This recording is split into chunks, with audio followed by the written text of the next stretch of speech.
Doctor, ব্যথা পাইতেছি তো।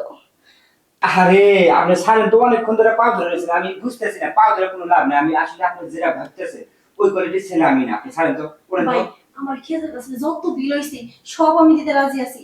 লাগে বাড়ি ঘর যা আছে টাকা পয়সা সব আপনি দিয়ে দিব। একটা বার আমার সুখ দেন ভাই। ভাই আপনি পা ধরে ধরে রেখেছি, হাত ধরে ধরে রেখেছি, আহা, একটা বার আমার সুখ দেন ভাই। ভাই আপনি আমার যতই বুঝান আমি ওই কামিলা না। কি জন্য যে আমি আইসি হলে মনে করেন যে আপনার বাড়িতে 40টা খেজুর গাছ আছে, খেজুর গাছ মনে করেন যে আমি পরিষ্কার করি, গাছ সাফ করি এক কথাই।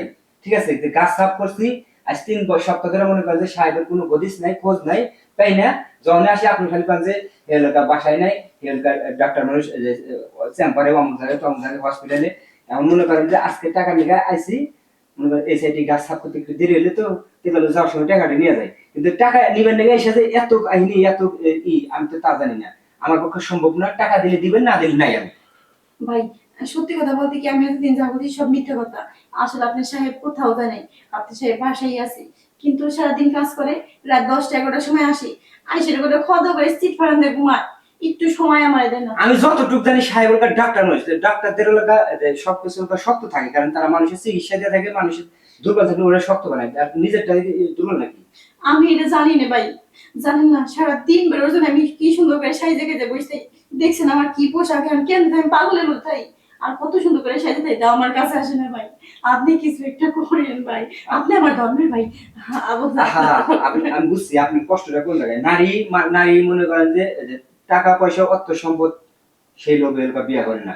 যদি টাকা পয়সা অনেক বড় লোকের মেয়েদের আছে, কিন্তু বিয়ে বয়সে কি জন্য? ওই শান্তি সুখের জন্য, তাই না? আমি বুঝতে পারছি সেই সুখটা হয়তো আপনি পেতেছেন না, ব্যবস্থা করতেছে। আমার 10 মিনিট সময় দেন, আপনি পাই যাবেন, বসে নিন। সত্যি পেতেছেন? হ্যাঁ, ব্যবস্থা করতেছে, আপনি বসেন। আপনি কিন্তু আমার ধর্মের ভাই। আমি কইছি তো, আপনার কথা দিয়েছি, যান থাকেন, খালি আসতেছে আমি তারা। ভাইটা কি সত্যি আইবো? আমার একটু ফুল আপনি বসেন, আমি আসতেছি। ধর্মের ভাই তো বানাইছি, দেখি কিছু হয় কিনা। আসলে আপনি এগুলা কি বলতেছেন? আমি সত্য যেটা সেটাই কইছি। এখন মনে করেন যে আপনার বউ পাগল হয়ে গেছে। আমার জায়গায় যদি অন্য কেউ থাকতো তাহলে মনে করেন যে একটা অ্যাক্সিডেন্ট হয়ে যেত, কিন্তু আসলে আমার ওই ধরনের বাজে অভ্যাস নাই, নিয়ত নাই। এখন আপনাকে আমি মনে করেন যে বড় ডাক্তার হিসেবেও না কিছু না, একজন ভাই, একজন পুরুষ মানুষ, একজন মানুষ হিসেবে বলতেছি। আপনি একটু বাড়িতে সময় দেন। দেন যদি সময় না দেন, আজকে আমার প্রস্তাব দিতে, কালকে আপনার বাড়িতে যদি কাজের লোক থাকে তারে প্রস্তাব দেবো। একজন মানুষ একদিন 2 দিন এভাবে বলতে বলতে কিন্তু একসময় রাজি হয়ে যাবো, তখন কিন্তু মনে করেন যে পাতিলে মুখ দেবো বিলাই, খাবার নষ্ট করে ফেলাইবো, তখন ঠিকই পচা বলছেন। জুটা খাবার আপনার খাইতে দেবো। আপনি ঠিকই বলছেন ভাই। আসলে একটা জিনিস কি জানেন, আমার আম্মা চিকিৎসা পেনে মারা গেছিল, কিন্তু আমার আব্বার হাতে আমি হাত রেখে কথা দিয়েছিলাম আমি কখনো চিকিৎসা পেনে কোনো চেম্বারে রোগী যেন মারা না যায়। তাই আমি দিন রাত হাসপাতালে বসে থাকি। বুঝতে আমি পারছি, কখন যে আমার বাড়িতে স্ত্রী আছে আমি ভুলে গেছিলাম ভাই। আপনি আমার চোখ খুলে দিয়েছেন। আমি বুঝতে পারছি। এখন মনে করেন যে সময় নষ্ট না করে আপনার ভাবিকে সময় দেন, না হলে ভাবি যদি একবার নষ্ট হয়ে যায়, মেয়ে মানুষ পরে কিন্তু ফিরে যেতে পারবেন না ভাই। ভাই আপনাদের কি বলে ধন্যবাদ দেব, আপনি আমার সংসারটা বাঁচাইছেন ভাই।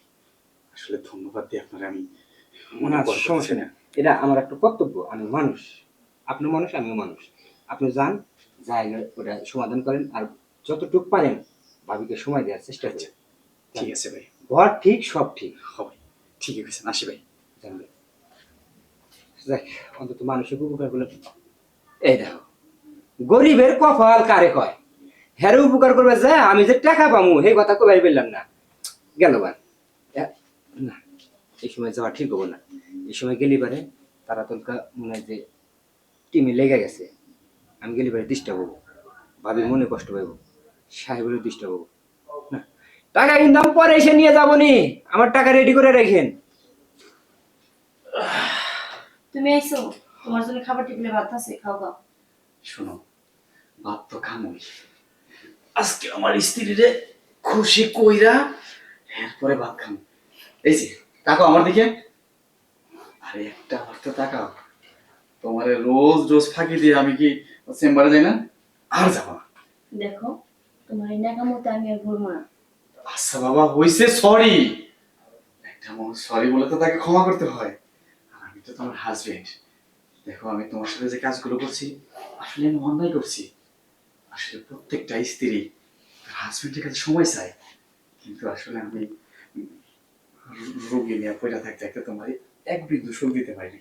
আজকে তোমরা সুখ দেবো, তারপরে গোসল করে খাও। তুমি যে বুঝতে পারছো এটাই অনেক কিছু। আসো, মন ভরে সুখ দাও আমারে। ঠিক আছে, আসো।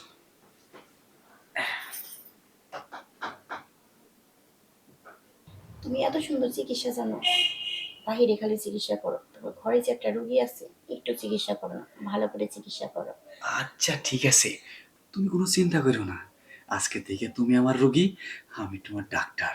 ঠিক আছে, তোমার আজকে অনেক ভালো করে চিকিৎসা করবো। নাও, নেপালি চিকিৎসা। ও ডাক্তার, ব্যথা পাইতেছি তো। উঠো। আজকে এত পরিমাণে চিকিৎসা করছি তোমারে, নিজেই হয়রান না গাম বাইকে গেছি। হ্যাঁ, খালি গামছো তুমি, আমি তার ঘামি নেই। শোনো, আমি গোসলে গেলাম, তুমি খাবার টেবিলে ভাত করা রেডি করো। আমি গোসল করবো না, আমি গোসল করবো, চলো এক লগে গোসল আচ্ছা করবো। ঠিক আছে, আসো।